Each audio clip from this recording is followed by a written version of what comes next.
嗨，大家好，我是坦平叔。今天是2025年4月30号，这一期咱们继续来聊恒大清盘，聊聊中国的房地产。咱们先看几个房企的消息啊。首先是万科万科现在又麻烦了。随着它的这个2025年一季报的公布让大家又看到万科它的境遇没有好转，反而似乎是恶化了。万科公布它的一季报万科 A 一季度净亏损62亿元，深铁集团向公司提供33亿元借款。万科的这个季报显示一季度净亏损62.46亿元，而上年同期亏损是3.6亿。2024年万科是亏损是450亿吧，我有印象那今年一季度那是继续巨亏。深铁集团向公司提供33亿元借款，然后万科拟出售 A 股库存股，占目前公司总股本0.61%。本次出售 A 股库存股后，公司将收回资金，有利于补充公司的流动资金。关于万科这个巨亏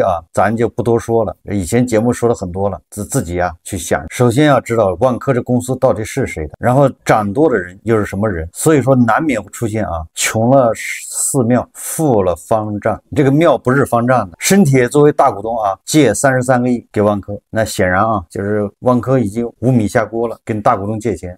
这借钱干什么呢？就是这个偿还到期的债务对吧？什么本金利息对吧？他自己也出售这个库存回来的资金，也是补充这个流动性。问题是深铁集团自己怎么样呢？每日经济新闻报道深铁集团去年亏损超300亿。4月29日，深铁集团在深交所公告称，截至2024年末，深铁集团合并报表范围内发生亏损334.6亿元，占上年末净资产比例10.46%，超过10%。对于亏损原因，深铁集团披露称，公司对万科股份长期股权投资确认投资亏损，并计提投资减值损失，导致本年度业绩出现亏损。每日经济新闻记者注意到，此次公告未提及深铁集团在万科投资减值的具体金额。当从财报数据看，2019年到2023年，深铁集团分别实现净利润116亿元、111亿元、28.9亿元、8.66亿元、7.89亿元。换言之说深铁集团2024年亏损金额已超过了过去5年净利润的总额。过去5年赚的钱全给它亏掉了，一把亏掉，而且这个巨亏主要是对万科的投资计提损失。这里就是我们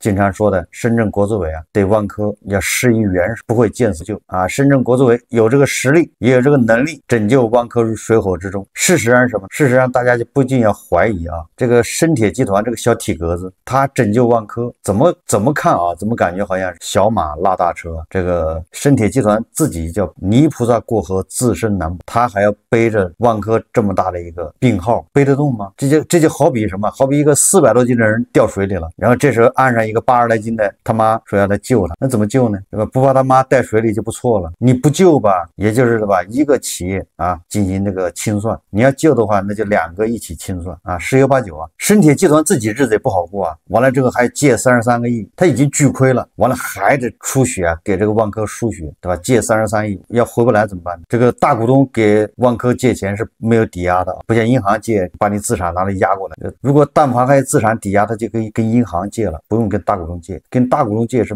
没有抵押的，那这钱还不了，那就是还不了。这个春节期间万科的整个的管理层董事会全换了深铁集团全面入驻。那这第一季度的这个成绩单已经交出来了。当然我们也不能说这个第一季度亏60多个亿是这个新的管理层导致，这个他们是擦屁股，就这个问题你不能算到这个深铁集团派的这个新的管理层头上。但是你到年底这个很多事情就是跟你管理层有关了，你这里搞了1年。我们再看看这个融创最近也是叫屋漏偏逢连夜雨，也到了还债的时候了。因为毕竟它这个美元债重组都已经2年多了，正好到了还钱，还不了又重新来，对吧？一边是信达要让它破产，一边是他自己还要这个再进行债务重组，就是债转股。今天网上有一个业主写给这个融创中国孙宏斌的一封信，这封信也道尽了业主的这种无奈心酸，也道尽了保交楼中的问题，对吧？融创也是债务重组成功之后一直在保交楼但是保交楼未必像宣传那样顺利。大家看这个视频致孙宏斌先生，融创中国的荣光岂能折戟于保交楼困局？尊敬的孙宏斌先生，展信安，从联想少帅到地产巨擘，您以卓越的商业智慧与坚韧不拔的精神，带领融创中国跻身行业前列，这份成就与荣誉不仅是您个人奋斗的勋章，更是万千融创业主信任的基石。然而，当融创未来金融城 08C 项目深陷保交楼泥潭，我们不得不以恳切之心向您抛出灵魂之问：那些以汗水与信任浇筑的荣光，真要因这场困局蒙尘吗？一、用人之祸，区域掌舵者是否失职？作为融创中国在上海区域的负责人，田强在未来金融城 08C 项目的困局中表现令人失望。项目停工余年，矛盾不断升级。他既未主动搭建与业主的沟通桥梁，也未积极推动问题解决。面对困境，选择躺平，任由矛盾持续发酵。业主多次反映的诉求如石沉大海，而项目因违规担保导致房源查封、资金链断裂的核心问题，至今悬而未决。我们不禁想问，这样的消极应对是否背离了融创中国以客户为中心的经营理念？如此重大的管理疏漏与决策失误，作为区域负责人，他是否向您如实汇报？而您对区域管理层的监督与考核机制是否足以确保类似问题不再发生？二、民生之重，企业家初心几何？您曾说做企业要对得起自己的良心，但如今融创未来金融城 08C 项目停工余年，数百家庭背负着房贷加房租的双重重压，有人为子女入学四处奔波，有人因延期交房，家庭矛盾频发。这些沉甸甸的民生难题与融创中国美好生活整合服务商的愿景背道而驰。当普通购房者的安居梦在停工的钢筋水泥中破碎，融创所承诺的美好究竟该如何兑现？作为掌舵者，您是否愿意看着这些信任化为失望，让企业家为民助家的初心在困局中失色？三、信誉之危，品牌价值何以维系？上海这座承载着融创高端战略雄心的城市，如今却因一个项目的交付危机，让融创二字陷入舆论漩涡。当查封停工等负面标签与融创中国的品牌紧密相连，当业主在社交平台、信访渠道反复诉求，这不仅是对项目信任的崩塌，更是对整个品牌价值的侵蚀。您深知房地产行业的根基在于口碑，若连基本的交付承诺都无法履行，融创中国多年积累的市场声誉与客户信赖将如何抵挡这场信任危机？四、责任之问，破局担当在何方？当前项目困局的核心在于管理权移交停滞。长安信托已展现积极协作的态度，为何融创中国仍在关键节点犹豫不决？是对商业利益的过度考量，还是对社会责任的忽视？您在顺驰转折、乐视退出中展现的果断与魄力，让行业为之赞叹。此刻，面对保交楼的民生重任，融创中国更需要以大局为重，以雷霆之势推动管理权高效交接，引入专业力量，确保工程续建。若继续僵持，不仅项目交付遥遥无期，更将引发监管介入、法律纠纷与舆论风暴。这些风险真的是融创中国与您愿意承受的吗？五、长远之思，未来之路如何抉择？保交楼不仅是当下的民生任务，更是融创中国重塑信任、赢回市场的关键契机。若能以民生为导向，快速推动项目复工，保障品质交付，融创中国将收获的不仅是业主的认可，更是社会对企业责任担当的重新肯定。反之，若困局持续，所有因拼搏与奋斗积累的荣誉，都可能因这一项目的失手而黯淡无光。您一路走来，历经风雨，想必更懂得唯有扛起责任，积极破局，方能守护住融创中国的品牌尊严，延续企业家精神的荣光。孙宏斌先生，我们始终相信，以您的远见与格局，定能带领融创中国走出困局，兑现对业主的承诺。这不仅是对数百个家庭的救赎，更是对融创中国未来发展的救赎。期待您以行动回应民生之盼，让融创二字重新闪耀信任的光芒。融创未来金融城 08C 项目全体业主，2025年4月29日。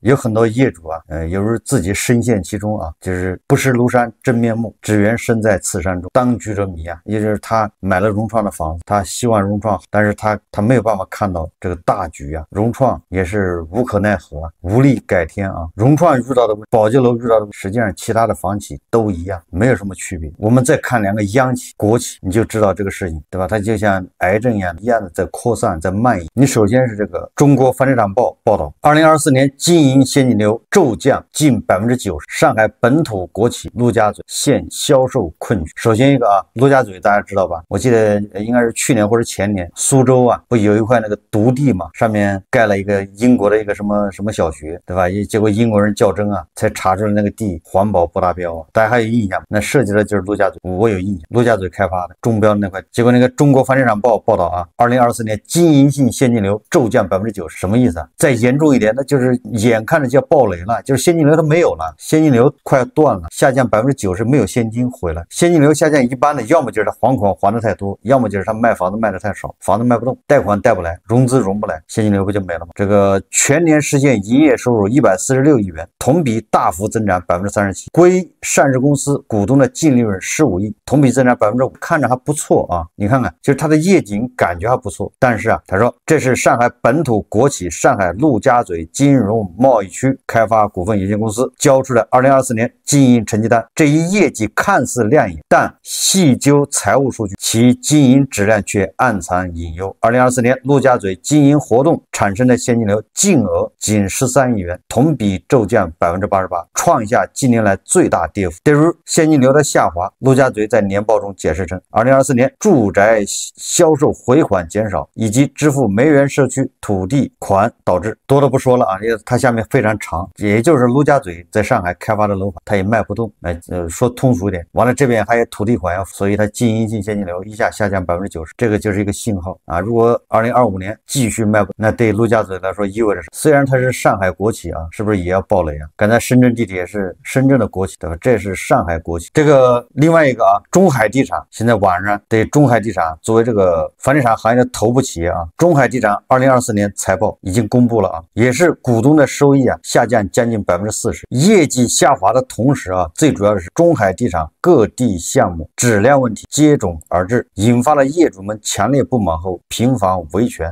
房地产行业的翘楚啊，中海地产如今深陷多重困境，不仅啊业绩下滑，年度销售任务未能完成，同时啊各地楼盘质量问题频出，虚假宣传如交付质量问题不断，信任危机雪上加霜，品质信誉受损。这个咱们也说过了啊，你只要房价下跌，那必然是这种局面。就是房价一旦下跌，那个交房就要维权，这个道理我以前说过了。那中海地产业绩要下滑，说明什么呢？啊，无论是陆家、中海地产，还有万科、深圳地铁，实际上都说明一个问题，也就是这3年救市啊，至少这房企日子并没有好过，对吧？这个融创的第2次重组了，重组不成就要清算了，对吧？救市救3年，先从这个房企角度来说，它没有日子没好过，对吧？万科眼看着就不行了，现在 ICU 抢救啊，病危通知书很快就要下达了。房地产到底出了什么问题？我们再看啊，这个前重庆市市长黄奇帆啊，他最近在一个论坛上说啊，如何化解房地产危机？大家看视频啊。中国政府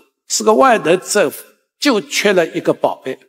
现在遇上的房地产问题已经差不多有4年了。一方面，老百姓现在很少买房了，越房价跌越不敢买房，老百姓甚至把已经欠着的按揭贷款提前还款，那么这样一来呢，整个银行的贷款呢发不出去。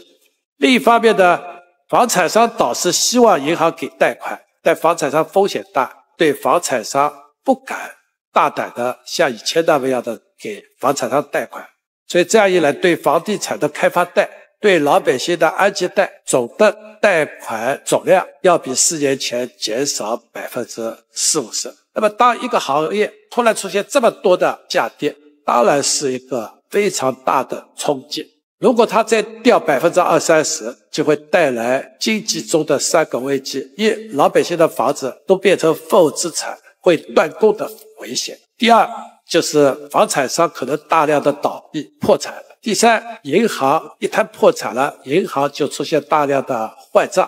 那么怎么解决好这件事？国家对这3大问题解决方案已经出来，具体讲呢有3招。第一个呢，就中央政府在今年年初拿了3000亿做试点，然后到了4季度，中央批准采取至少3万亿的一个再贷款。那么再贷款到了各个省、各个地市州，第4州再拿一点钱，就可能形成5、6万亿的资金，专门用来回购房地产商库存的土地和库存的房子。那么政府把它回购了，当房产商的库存回购掉 50%， 就出清了50%，就有了现金回款，他的回款再还给他的债权人，债权人再还给债权人，赚他2赚。通过这个措施，把房产商的库存给出清。中国房地产这一波的危机是库存的危机，是产能过剩的危机。那么政府买了这个20亿平方米的房子，是不是就浪费闲置的？不会的，政府搞公共服务，对穷人、低收入群体、对农民工进城，他们买不了商品房，应该提供保障房，提供公有房屋出租给他们。第三个呢，政府是不是这10万亿出了100年就背着这个资金呢？这个产权可以到股票市场发债券，大体上买债券的股民可以4%的回报率，那么银行存款才1.几、2%的利息。这个债券没风险的，不是股票，它是100年平衡的，是个优质的理财产品。资本市场多了一个理财产品，政府多了公租房、保障房的产权房屋，房产商呢就卸掉了20亿平方米的库存的包袱，一举3得。老百姓有了这一次的危机意识，就不会发疯一样的买房，家里有1套2套再去买3套4套，闲置在那里炒房，这种心态会改变。但这一次教训来一下，对今后20年大家都会记忆犹新，进入一个房地产平稳发展、有序发展的新时代。这是黄奇帆一家之言呐，仅供参考。根据中国房地产报报道啊，这个深圳的土拍出现一个非常神奇的一幕，说深圳以100亿地块开拍前48小时拆拍，无房企报名。但是文章说在当前市场环境下，有能力拿100亿元地块的主要是央企开发商。深圳一地王在开拍前48小时戏剧性拆拍撤拍引发市场广泛关注。4月28日，深圳公共资源交易中心发布公告称，受委托人通知，原拟定于4月30日出让的宝安新安街道 A0020060宗地终止出让程序。对于此次土地出让终止的具体原因，中防报记者先后联系了深圳公共资源交易中心和深圳市规划和自然资源局、宝安管理局相关工作人员，双方均表示不清楚，连拍卖的人都不清楚为什么撤拍。据相关媒体报道，此次出让终止公告是在保证金截止后任无人应价情况下公布的，这相当于变相流拍。该地块3月31日挂牌，位于深圳市宝安区新安街道，距离欢乐港湾海岸线300米，是近5年来首次释放的黄金量地含住宅也就是现在不是各个地方政府拿最好的地出来拍嘛，拍高价要溢价。这个杭州跟成都玩的溜还有上海，对吧？这个2天就刷新一下这个记录。结果深圳拿出最好的黄金量地挂牌去拍，结果到了截止时间居然没人交钱，多尴尬，只好撤拍。他说这个也是深圳宝中最大体量集中连片禁地，未来规划将其打造成文旅商住综合体天花板，挂牌起始价86.27亿元。业内此前估算，若地块能成功交易，溢价率将超过 16%， 成交价将突破100亿门槛，有望成为宝安区的100亿新地王。3月4号，该地块还举行了推介会，深圳本土企业如华润置地、中海发展、深铁置业，也就是你看深铁民企鸿荣源、星河控股和外地企业如厦门国贸、武汉城建、华发控股、中国能建这么多房企现身推介会，也就这个房企都去参加了。最终该地块无人报名竞拍。这个深圳中国房地产报他分析了这个原因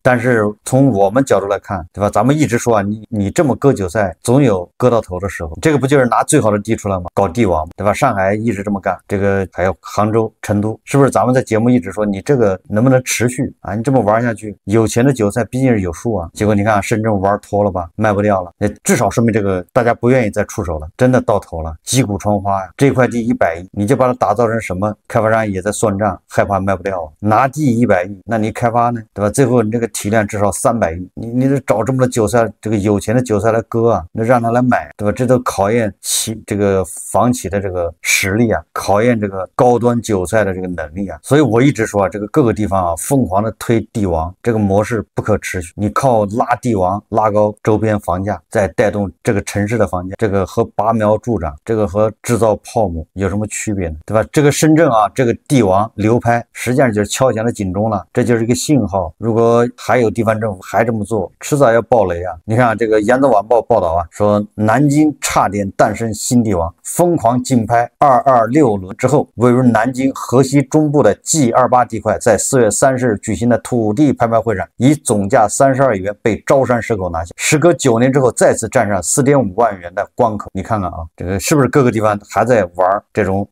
轮盘赌啊，这种击鼓传花呀，还在玩地王？明知这个会很快到头啊，很快就会见底，但是地方政府没有办法，还得靠这一招啊来拉动。最后我们再看一看啊，这个今天一个叫南京新闻呢，看那篇文章叫住在特斯拉里的人。这个住在特斯拉里的人反映的是深圳的一个码农啊，他不买房，他住在他的车里面。这个我记得我在以前节目咱们也介绍过，他那个自己拍的视频啊，说距离深圳程序员张运来成为新闻人物已经过去了10多天。过去3年多，他没租房，工作日就睡在自己的特斯拉车内，周末自驾回老家和妻儿团聚。张运来常驻深圳湾公园，并自我调侃为车内露营引领者。这种非常规的生活方式引发舆论热议，有观点认为这是一场对抗房价和通勤的深层实验，但张运来自己觉得现在这样更舒适自在。张运来短暂的火了一下，生活节奏并未被打乱，没有人驱赶或围观，每天醒来看到深圳湾海景还是一样的开阔，对他而言这可能是最理想的。在特斯拉车里一住就是3年，是一种怎样的体验？